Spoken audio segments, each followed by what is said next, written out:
Hello Achiever, today it is a new amazing day and I am with a new amazing guest. She's a woman, a black African woman. You will love her and she is the author of No Matter What. She's Lisa Nichols and she's with me to answer my questions. She's one of the most inspirational women and speaker and author and she will answer my question. Hello Lisa. Hi, how are you doing today, David?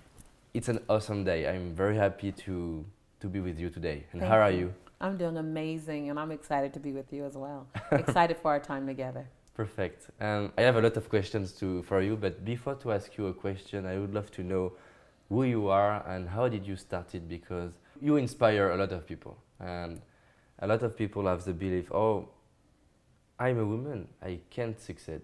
Oh, I'm black, I can't succeed. And you have the both. So how did you maybe overcome this belief? I don't know if you had these beliefs before.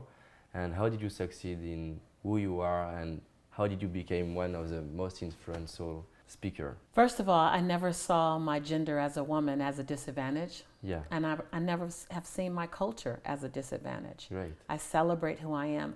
It comes with its own set of challenges, but I think everything does. My job is to learn how to masterfully be a woman and how to masterfully be a woman of color. So I learned how to celebrate my femininity, celebrate my womanhood, celebrate my culture unapologetically. So I think that when you live under the guise of, I'm gonna do this even though I'm a woman, there's no even though. There's no even though. No one can do it like I could do it as a woman, as an African American woman. So it was, instead of it being my kryptonite, my weak point, it's been my tool. Yeah. It's been that thing that's helped me be extra resilient. I know that my ancestors have had to go through tons of challenges, so that means that's in my bones. As a woman, we give birth to humanity. That's in my bones, that's in my hips, it's in my essence. So the work that I do, my colleagues are primarily men. Yeah. And whenever I step in the room, I say, okay, now we're going to bring some flavor to the room. Flavor as a woman of color. And instead of shrinking, trying to hide, trying to blend in. I tried that for a long time. I used to stand next to Mark Victor Hansen or Jack Canfield or T. Harv Eker, and I'd try to blend in. I'd wear a black suit, gray suit, or a blue suit. I'd wear my hair pulled back tight in a ponytail, so you couldn't tell that I was one of the, I wasn't one of the guys. And I just realized after 6 years, I don't do a white man very well, but I do a woman. I do a woman of color pretty well. Yeah, and because you are. Yeah, and if I stand in my truth and celebrate who I am, then it gives everyone else the freedom to do the same. In your perfection and in your imperfection. That it's not about being perfect. It's about managing your imperfection perfectly. Yeah. It's about perfectly managing your imperfection. So I get to design my life based on who I am. And I would love to know your point of view. What are the advantages to be a woman? Oh, they're endless. You didn't know? Yeah. Did you not know we run the world? Did you not? I don't think anyone told him that we really run the world. And then we let you think you run the world. As a woman, we get to think through our heart. We get to touch and love and feel publicly. Oprah gets to cry publicly. She gets to be fully expressed in front of the world. No judgment. My heart goes out to men because society has told you you can't cry. Society has told you you can't feel anything other than anger. We get to be afraid. We get to be compassionate. We get to be loving. We get to cry when we see a great movie. We get to be fully expressed. And my prayer is that through the teachings and through our touchings and through the guidance and the experiences of having a woman in your presence, that men give themselves that liberation as well. Because that's freedom. Yeah. It's really freedom. The freedom to express. God gave you tear ducts. God gave you emotions. You're supposed to feel them and allow them to be real. But men, there's this bottleneck of, I can't feel anything other than anger. And I just hope that you and other teachers in the industry teach something else. As a woman, I get to sing my song, I get to dance to my rhythm, I get to find my tune, I get to love out loud, I get to embrace you, I get to recognize that I'm not a man. I don't have the strength of a man. I have the gentleness and compassion of a woman. And together is where magic occurs. Together, when we get into the man-woman struggle, it's when I'm trying to take on a masculine energy and you're trying to understand my feminine energy. And the reality is, you don't have to understand my feminine energy. Just honor it and celebrate it. Nor do I have to understand your masculine. Just honor it and celebrate it. And at every corner, lift you up. At every possibility, lift you up. When you come home from fighting the world, be there to help rub salve on your wounds and to help prepare you for the next day. As a woman, we have the capacity to do that. Wow, I think so. And according to you, what are the advantages to be an African woman? We have rhythm, we have soul. We sit with earth. We come from the earth. We know how to embrace all the children. Everyone is our child.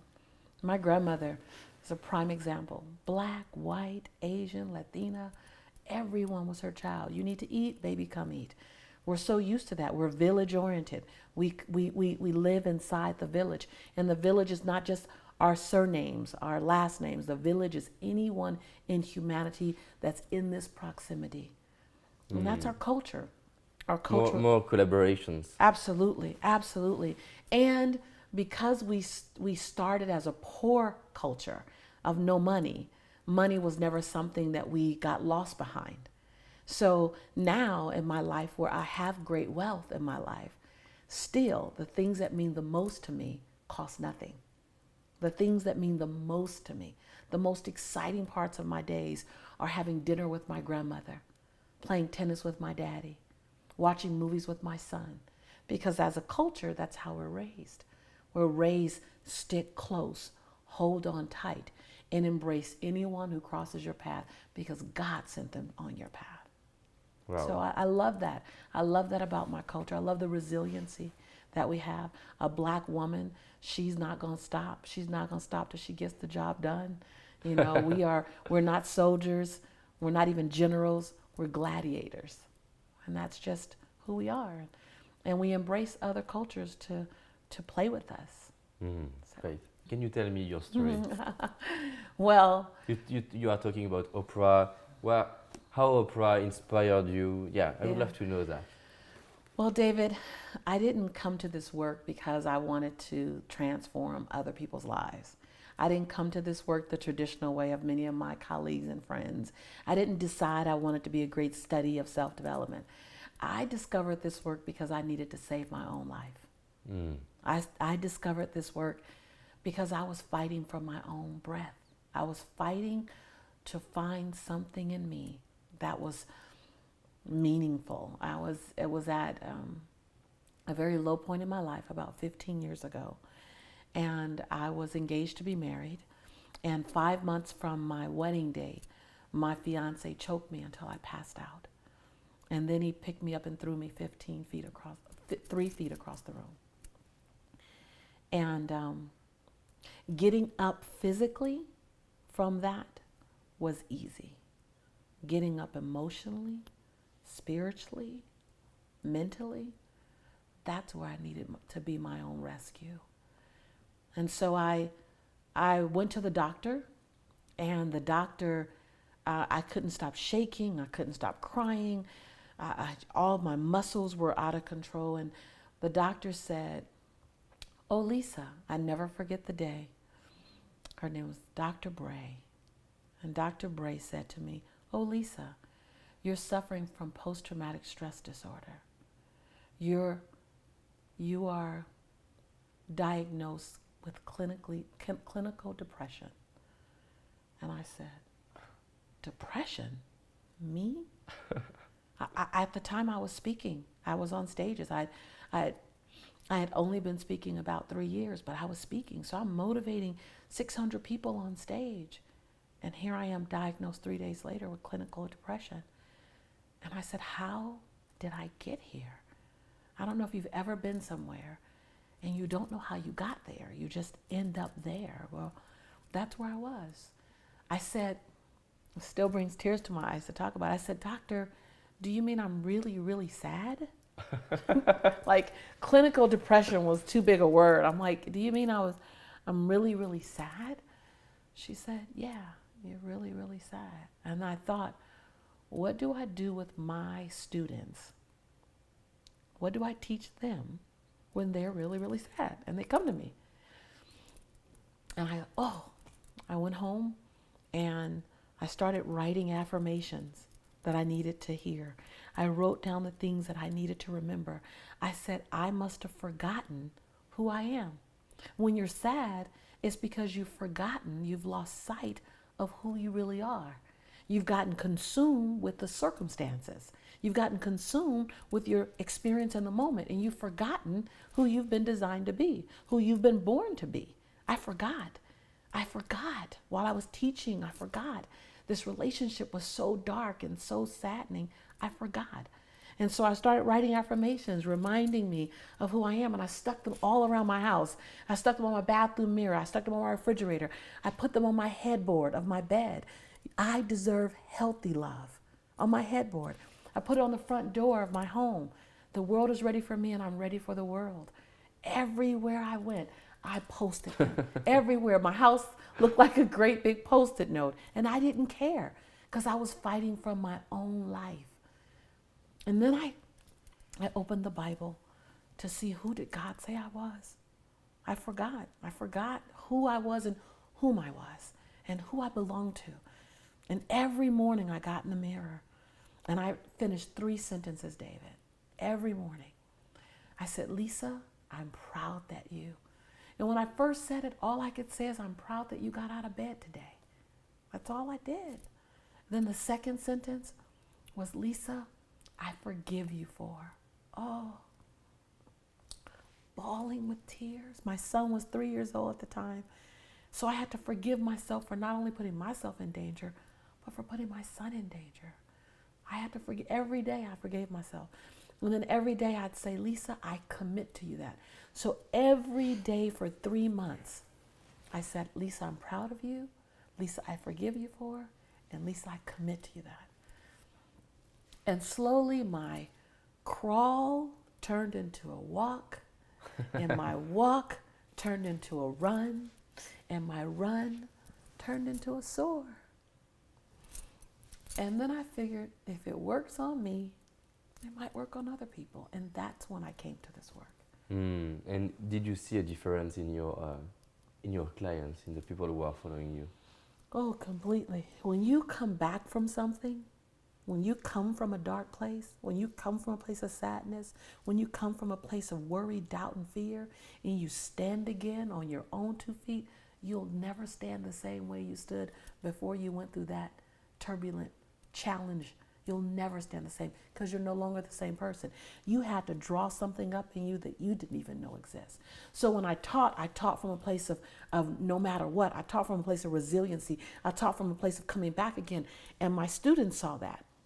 And they rose taller and they rose bigger and they told someone and they shared with someone. And all of a sudden my brand and my business began to just grow.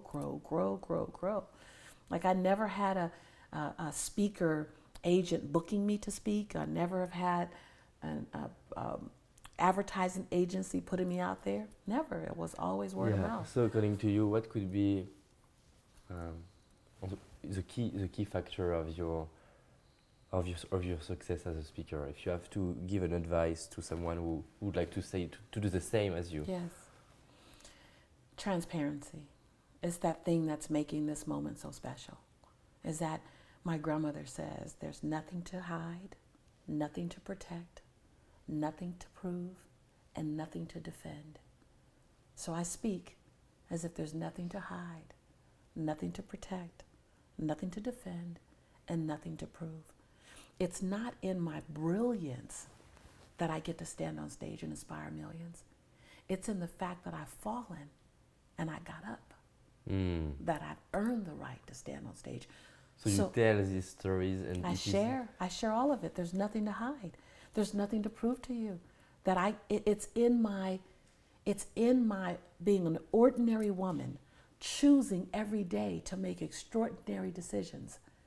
It's not in me singing from a mountaintop that I'm the great leader, Lisa. No, that's not true. That's not true. I'm a woman. I'm a single mother who chose to make life better for her son, who chose to not hold my future hostage to my past. See, most people are holding their future hostage to their past. Because I did that, or because I didn't do that, I can't do this. I cut the shackles attached to my past. I stand on my past, not in my past. Great, I love that. Thank you very much. You're welcome. I think the thing about my message that's needed is it's not only educational, but it's used as a healing piece. So it's for healing as well. That when people listen, you realize that the experience I had made me a better person. Yeah. That it's difficult to go through. It is my next question. Yes. So, how to deal with obstacles? First of all, Yeah. don't be so frustrated by obstacles. Obstacles are designed to help you develop your resiliency muscle, your perseverance muscle. You don't get strong without obstacles. You can't Google download strength. You can't Google no, it doesn't happen, David. You can't Google download forgiveness. You want all these things in your character. You want the character of a giant, but you don't want to climb the mountain. The mountain are the obstacles. The mountains are someone did something that betrayed you, and you have to find it in your soul to love them anyway. That's when your character is built. When you see something that is, you go, how? I'll never get past this. I'll never get past this debt. I'll never get past this broken relationship. And then you find something in you and you go, wait a minute. No matter what, I am bigger than my circumstances. On the other side of it, you're not the same person. You're not the same being. But you can't get there without this obstacle. Obstacles are designed to show you your leap muscle, to show you your love muscle, to show you your compassion muscle, to show you your ability to bounce back. It's not how many times can you leap forward. It's how many times you can bounce back that's going to determine your longevity. Obstacles are designed to support your growth. You ask for patience, you're going to get a situation. You ask for, I want to forgive. You're going to get someone that's going to make you mad. They're designed to come into your life to make you a better man, to make me a better woman. They're not designed to stop you. Oh my God. No. You freeze for a moment, but only for a moment, long enough to determine your next move. Only long enough to go, who am I right now?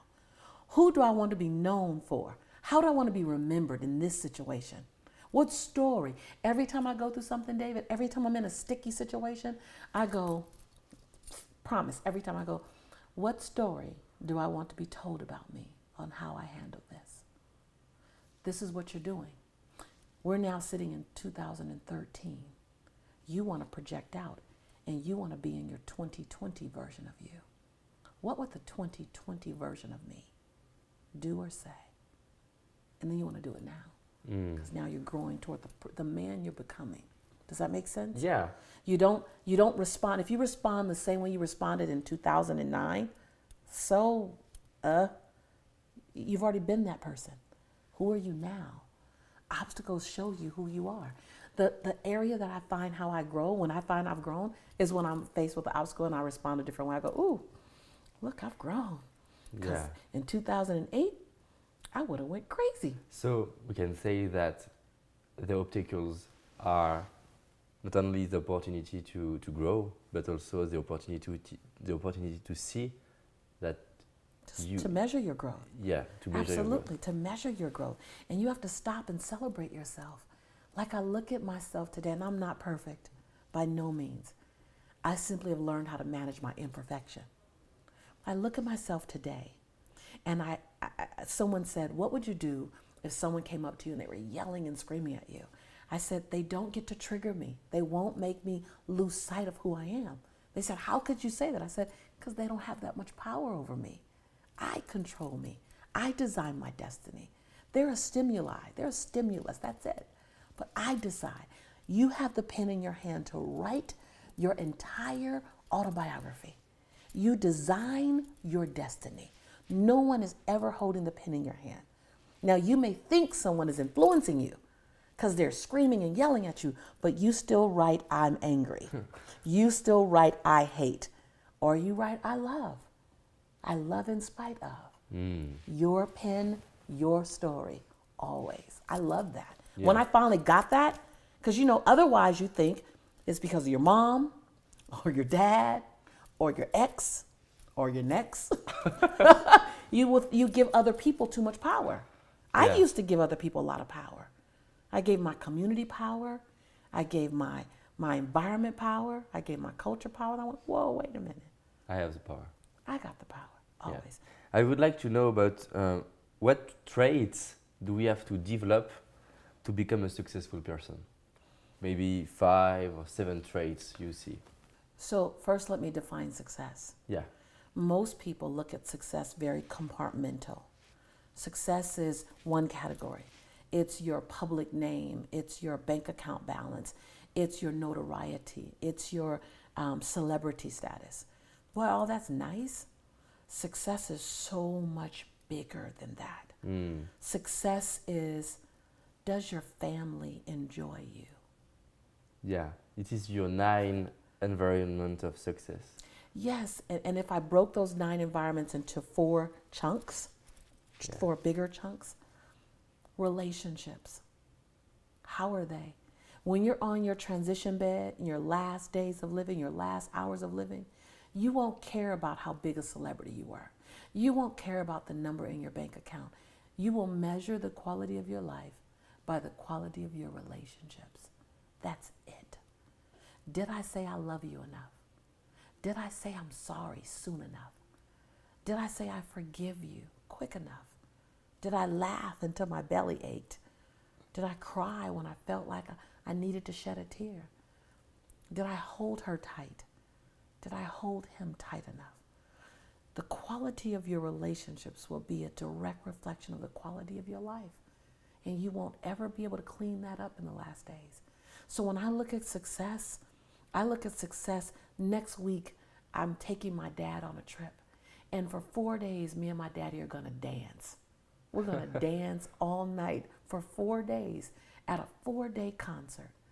That, to me, is success. Yeah. Success is about your health and your wellness. Not about being a size 2. But if you want to dance, can you dance? Do your knees agree with dancing? If you want to jet ski, can you jet ski? If you want to get up and take a jog, can you? The quality of your life and your health. It's also determined by your spirituality. How surrendered are you to a higher being, whatever you call it? I call it God, whatever you call it. How surrendered are you? How much are you in alignment with the purpose of your life? Success to me, David, is much bigger than the compartment called celebrity or finances. Yeah. Now, based on that, because I have to tell you that, my definition of success, before I tell you the traits of success. So the traits of success as I see them is first, authenticity and honesty. Being willing to show who you are holistically, no regrets, unapologetically. Compassion. Compassion is a saving grace trait. Compassion will allow you to see in the most difficult person what they need. When people are being difficult, argumentative, ego-based, it's because they need something. And compassion will allow you to push past your ego and give them what they need without any attachment. I love elevating people who need elevation. Okay, I don't need it. You need it. It's okay. And then they feel better. Compassion. You need, I want to say spunk, but you need to be feisty. You need to be, feisty. You need to not look for others for permission to do you. You need to do you and just trust they'll be okay. You need to be a a game changer. You need to not ask for permission. You need to give notice. See, I don't ask for permission anymore. I give notice. I'm coming. I'm here. Not in a braggadocious way, not in an intimidating way, just in the I'm here. So you need to be spunky. You need to be God-centered. Whatever you call your faith. You need to sit and rest in service. Sit and rest. And when you get to if you really want to go to the next level, you need to go from service. Now, this is a big one. Most people won't ever do this. Go from service to obedience. Obedience is the ultimate form of surrender. Surrender to your calling. Surrender. Meaning on days you don't want to do it and you don't like it, you go, oh yeah, I say yes. Use me. Use me today. Get me out of your way, God, so that the people can see you today. That you can use me like I'm an instrument. I'm an instrument playing in your great band, in your great symphony. And all I want to do is play my music, play the music that you brought me here to play. Use me. And the moment I get in your way, stop me. Stop me in my tracks until I become repurposed, and then use me again. Give me 1,000 second chances to get it right. Those are the traits. I know you said like 9 or 7, but those are the key ones. Everything else will take care of itself. You can learn everything else. You can learn strategic planning. You can learn time management. You can learn all that stuff. You got those core things. You're willing to surrender. You're willing to be out on the edge. You're willing to be authentic. You're willing to celebrate the God in you no matter what you think people might say. You're okay. You're great. And then you define success holistically by your family, your faith, your health, your money, and your relationships. Yeah. I love that. Yeah. It's a new answer. Yes. For the same question. I love that. My next question is about the 9 environments of success. How do you suggest to manage that? Number 1, you have to commit to not go into overwhelm. You have a lifetime. Oftentimes we're so impatient. I'd say take 3 environments and focus on them for 90 days. Just laser. Instead of moving like a floodlight, move like a laser. Focus, focus, focus. 3 for 3 months. And then 3 more for 3 months. And then 3 more for 3 months. And within the year, you've touched them all. And as you touch them, energy grows where energy goes. Energy grows where energy goes. You touch that environment, you'll grow the success in that environment. You touch the next environment, you grow the success in that environment. You don't have to touch them all at the same time. Laser, not floodlight. Yeah, so you are saying me to maybe change 3 and 3 and 3. And don't change, just focus. Just focus on them. Yeah. When you focus on them, you'll find what needs to be tweaked. You'll find what you like. You may look at it and go, I love it. I love it the way it is. Oh my God, I'm doing so great in this environment. Great. You may look at another one and go, I'm doing okay. Let me put some energy. What do I need to do to up-level that environment? The next one, you go, oh, it's non-existent. My environment that's non-existent is like nature. I don't go out in nature enough. It's non-existent. So I go and I sit on my front porch. And I go, okay, today I did a little nature. Oh, that's wind. I'm feeling wind blow on my face. Okay, that's not air conditioned. Okay, it's wind. Okay, I'm in nature. I'll take an extra walk down to the mailbox, or I'll just walk slower. Small things. So you have to become committed to, instead of trying to make macro wins, we're so goal oriented, we want big wins called macro wins. How about you have a micro win? What I love about the 9 environments, and when I focus on the 9 environments on my website, is I teach you how to have micro wins, small wins, because then they'll build on each other, but they're easy to get to. Sometimes your goals are so far out in front of you, it takes so long to get to it, you lose energy. You fizzle out. But what if your goal was right here and then right here? By the time you get out here, you're building momentum because you've accomplished 6 goals. Yeah, yeah. And the momentum. So what I love about when you look at the 9 environments, they're micro wins, small wins. Like, oh, your physical environment and your garage is cluttered, right? Most people have a cluttered garage or a cluttered closet. And you go, oh, I need to clear out that for my physical environment. I go, wait, don't do that yet. Just clean out the drawer in the kitchen. Yeah. Micro win. And Right. that drawer begins to go. Oh, and then the next 3 months, clean out the one hall closet. That's it, just one hall closet. But give yourself 30 days to clean it out. 30 days. I could do that. Yeah, baby steps. Yeah, micro wins. You get to your macro through many micros. We're so used to going macro. I want to do it all. You can do it all, but do it all in the stage that feels good to you.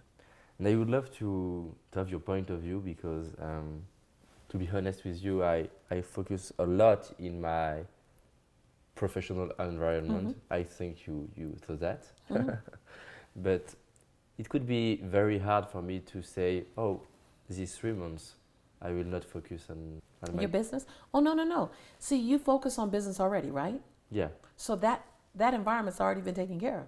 yeah, Keep doing what you're doing in that environment. Just give 3 other environments some attention. You don't stop giving your business attention. You still do that, but you go, I'm going to, let's say you work 12 hours a day, right? And I want to give, 25% of my time to other things. So I'm not going to do the percentages right. I didn't do great in math. But of 12 hours, you want to give 3 hours now. great. Is that right? Yay! So you give 3 hours now to those 3 environments. So 1 hour to one, 1 hour to another 1 hour. You still got 9 hours. That's in your work. You just committed to 3 other environments 3 hours out of the day. That's it. It just says add to your life. And you take a commitment to yourself to say, okay, this time I will not work, for example. Or at this time, I'm going to watch a movie with my girlfriend. I'm going to get on the phone and I'm going to call 3 people in my family and just chat. Now, it may sound crazy, but I have to schedule time to call my family. I schedule time. I go on Sunday from 10 to 12, I'm doing phone calls. They haven't even figured it out yet that on Sundays I just happen to call. And they go, it's so wonderful hearing from you, Lisa. I'm like, oh, great. Am I talking to 12? Sometimes I go to 12:30, sometimes 11:45. Now I have my relationship environment. It's maintenance. You know why? Because I used to work all the time and I didn't take care of the other environments. And my family stopped expecting my call. They stopped thinking I was going to call. They stopped calling me because I was always so busy. And then I was lonely. I was successful in this quadrant, in this compartment. But this over here, I was lonely. If there's anything I can share with you, don't you dare compromise your lifestyle and your holistic joy for business. You won't take it with you. You won't even remember it. It will be the relationships in your life that will bring you the most joy or the most void and the most pain. And they're like gardens. You have to water them. If you don't water them, they'll die. And then the greatest thing I love is that when you can go back to an old relationship and say, I'm sorry, can we do a do-over? Can we have a do-over? And they go, yeah, absolutely. So to me, I can't compromise. There's nowhere you want to get in business that's not so great that you would leave back behind these other things. There's nowhere. You get there and you look back and there's a cemetery of relationships, killed off, dead, gone, but you have it all. No. See, I coach very financially successful people. I coach millionaires and some billionaires. I never coach them on how to make more money, David. They make tons of money. They run rings around you and I with the money they make. I'm coaching all of them on those other 8 environments. To manage that, to balance that. How to get back in good grace with their children before they die. How to connect with their God source before they die. Because they didn't at our age manage it. I love that. I have a question for you. I would like to know how old your son is. My favorite topic on the planet, my son. Yeah. My son is 18, he'll be 19 this year. Perfect. It's perfect. You will understand why. Let's consider I ask you that for your son, okay? What could be the life lessons you would like to share to youth? And you can speak directly to youth and imagine that it is your son behind the camera. First off, to know that you get to continue to learn how to get it right. You don't have to start perfect, just keep going. That you have the right to experience unconditional love.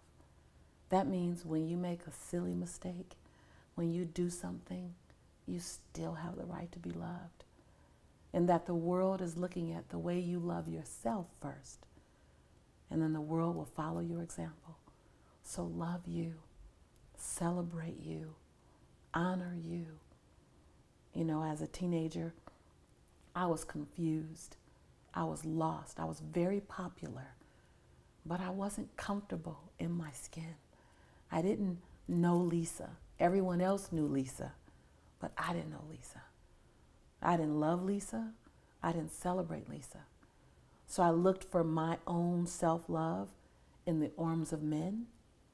I looked for my own love by saying yes to a lot of things that I should have said no to. So find out who you are. What do you love to do? Dance to your own rhythm. Sing to your own beat. No one can do you better than you. And no one has to approve who you are. You approve who you are. If you love you, then the world will love you. When you celebrate you, the world will celebrate you. If you find yourself being alone, remember that I looked into your eyes through this lens and said you are not alone. You are never alone. In those hours where you feel no one gets you, someone gets you. Someone loves you. Someone adores you. Someone's praying for you. Someone's hoping that you open up to them. I found myself feeling so alone as a teenager. So much so that when I was 19, I was in the bathroom of our one-bedroom house, and I poured in my hand 8 Tylenol, aspirin, and I contemplated suicide because I felt so alone. And I fell to my knees with the aspirin in my hand, the Tylenol in my hand, and I prayed out to God, God, please help me get through this time. And if you help me get through this time, I'll spend a lifetime bringing other people through it, helping other people to get through their dark times. And I got through it. So if you feel alone right now, just know you're not. And that we can get through this. You can get through this. And when you dance to your rhythm, sing your old song, find your own beat, the rest of the world will find the same beat with you. I love you. I appreciate you. I honor you. And I celebrate you. Just the way you are. No changes required. Wow. You are great. Thank you. So, Lisa, I have a serious question for you. And I ask you to stay serious because it's very important for me. As you laugh. How can I become unhappy in this life? How can you become unhappy?